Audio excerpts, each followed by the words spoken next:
नमस्कार भक्तजनों, आपका स्वागत है जय भोलेनाथ हर हर गंगे चैनल में।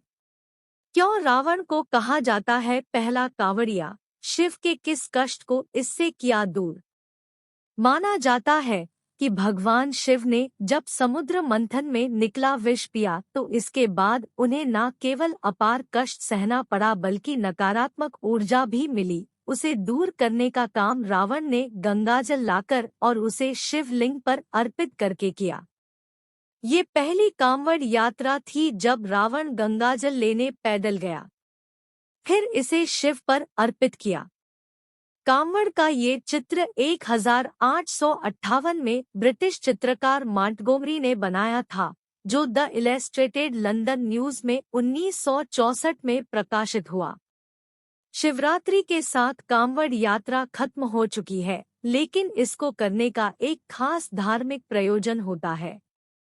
समुद्र मंथन और भगवान शिव द्वारा विष को हलाहल करने का इस कांवड़ यात्रा से खास रिश्ता है। 16 जुलाई को शिवरात्रि के साथ आमतौर पर सावन महीने में कांवड़ यात्रा खत्म हो चुकी है। शिवालयों में गंगा जल अर्पित कर कांवड़िए घर लौट चुके हैं, लेकिन क्या आपको मालूम है कि कांवड़ यात्रा क्या होती है, क्यों होती है और रावण को क्यों पहला कांवड़िया कहा जाता है? मोटे तौर पर कांवड़ यात्रा श्रावण मास यानी सावन में होती है, जो ग्रेगोरियन कैलेंडर के अनुसार जुलाई का वो समय होता है जबकि मानसून अपनी बारिश से पूरे देश को भीगा रहा होता है। इसकी शुरुआत श्रावण मास की शुरुआत से होती है। ये 13 दिनों तक यानी श्रावण की त्रयोदशी तक चलती है। इसका संबंध गंगा के पवित्र जल और भगवान शिव से है। सावन के महीने में कांवड़ यात्रा के लिए श्रद्धालु उत्तराखंड के हरिद्वार, गोमुख और गंगोत्री पहुंचते हैं। वहां से पवित्र गंगाजल लेकर अपने निवास स्थानों के पास के प्रसिद्ध शिव मंदिरों में लाए गए गंगाजल से चतुर्दशी के दिन उनका जलाभिषेक करते हैं। दरअसल कांवड़ यात्रा के जरिए दुनिया की हर रचना के लिए जल का महत्व और सृष्टि को रचने वाले शिव के प्रति श्रद्धा जाहिर की जाती है, उनकी आराधना की जाती है, यानी जल और शिव दोनों की आराधना। बाबा विश्वनाथ को चाट, गोलप्पा व पान का भी लगाया जाता है भोग।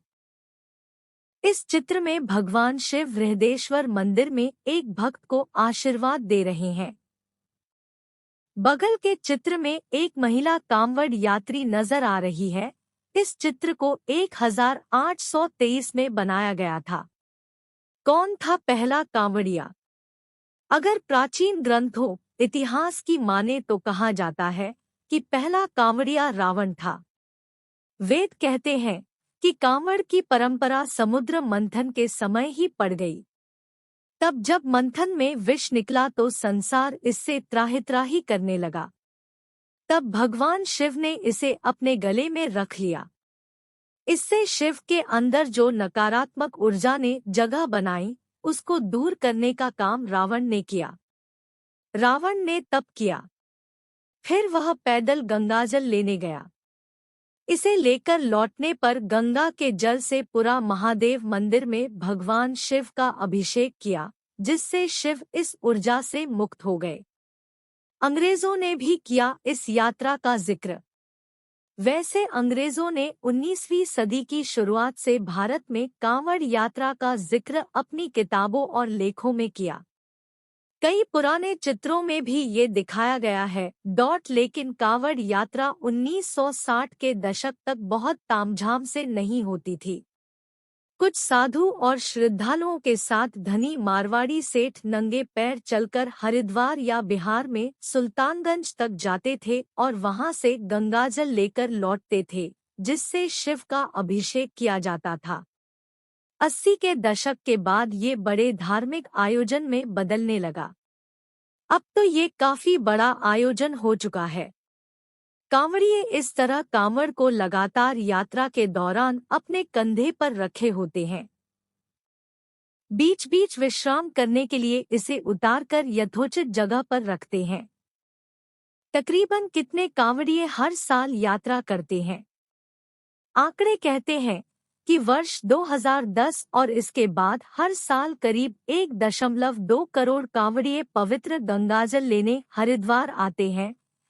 फिर इसे अपने माफिक शिवालयों में लेकर जाते हैं। वहां इस जल से भगवान शिव को पूजा अर्चना के बीच नहलाते हैं। आमतौर पर कांवड़िए उत्तर प्रदेश, हरियाणा, राजस्थान, दिल्ली, ओडिशा, मध्य प्रदेश, छत्तीसगढ़ और झारखंड से अब हरिद्वार पहुंचने लगे हैं। कोरोना काल में वर्ष 2020 और 2021 में ये यात्रा प्रभावित रही। इस यात्रा को कांवड़ यात्रा क्यों कहा जाता है? क्योंकि इसमें आने वाले श्रद्धालु चूंकि बांस की लकड़ी पर दोनों ओर टिकी हुई टोकरियों के साथ पहुंचते हैं। इन्हीं टोकरियों में गंगाजल लेकर लौटते हैं। इस कांवड़ को लगातार यात्रा के दौरान अपने कंधे पर रखकर यात्रा करते हैं, इसलिए इसे कांवड़ यात्रा और यात्रियों को कांवड़िए कहा जाता है। पहले तो लोग नंगे पैर या पैदल ही कांवड़ यात्रा करते थे। अब नए जमाने के हिसाब से बाइक, ट्रक और दूसरे साधनों का भी इस्तेमाल होने लगा है। क्या कांवड़ यात्रा का संबंध उत्तराखंड से आने वाले गंगाजल से ही है? आमतौर पर परंपरा तो यही रही है, लेकिन आमतौर पर बिहार, झारखंड और बंगाल या उसके करीब के लोग सुल्तानगंज जाकर गंगाजल लेते हैं। कांवड़ यात्रा करके झारखंड में देवघर के वैद्यनाथ मंदिर या फिर बंगाल के तारकनाथ मंदिर के शिवालयों में जाते हैं। एक मिनी कांवड़ यात्रा अब इलाहाबाद और बनारस के बीच भी होने लगी है। कांवड़ यात्रा के बाद ज्यादातर कांवड़िए किन शिवालयों में जाते हैं?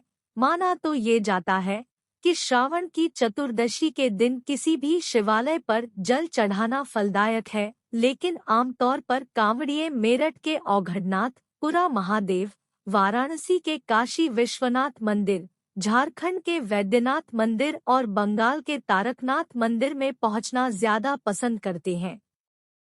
कुछ अपने गृहंदर या निवास के करीब के शिवालयों में भी जाते हैं।